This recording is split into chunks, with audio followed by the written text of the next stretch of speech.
হ্যাঁ junior homeo বন্ধুরা, venous thrombosis case আমি আগে দেখিয়েছি অনেক। একটি ভদ্রমহিলা দেখিয়েছিলাম যে মারাত্মক আলসার হয়ে গিয়েছিল, ভেনাস থ্রম্বোসিস থেকে আলসার হয়ে গিয়েছিল, কি খারাপ পজিশন হয়েছিল। ওরা ভেলোরে যেতে চেয়েছিল, আরও বিভিন্ন জায়গায় যোগাযোগ করতে চেয়েছিল, তো সেই কেস আমি সম্পূর্ণ সারিয়ে দিয়েছি। তো এক ভদ্রলোক, ইনি মিস্টার বিশ্বাস, তো এনার মুখ আমি দেখাবো না, উনি দেখাতে চান না। তা এনারও মাত্র 4 বার এই কেসিসকে আমি দিচ্ছি, এরপরে কেসটা আমি দেখাচ্ছি। এবং মার্কসল শুধুমাত্র মার্কসল 0/1, 0/2, 0/3, 4, 6, 8, আজকে 10 দেবো। এই একটা ওষুধেই সম্পূর্ণ সুস্থ হয়ে গেল।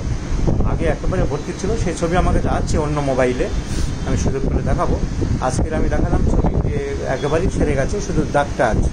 তা ওনার মুখের কথা একটু শুনে দিই। মিস্টার বিশ্বাস, ডাক্তারদের কেসটা দেখাচ্ছি শেখার জন্য, যে একটা সিঙ্গেল মেডিসিনে মাত্র 3-4 বারের মধ্যে আপনার এই ভেনাস থ্রম্বোসিস মোটামুটি ভালোর দিকে। আপনার অভিজ্ঞতা বলুন। হ্যাঁ, এই 3-4 বার দেখিয়েছে। আগে কতটা অসুবিধা ছিল তার কোনোটাই এখন নেই, শুধু দাগগুলো আছে, এছাড়া অনেকটা আমি সুস্থ। আপনি মোটামুটি স্যাটিসফাইড। হ্যাঁ, এবং আপনি তো হোমিওপ্যাথি চর্চা করেন, দেখলেন তো মাত্র একটা ওষুধেই সেরে গেল।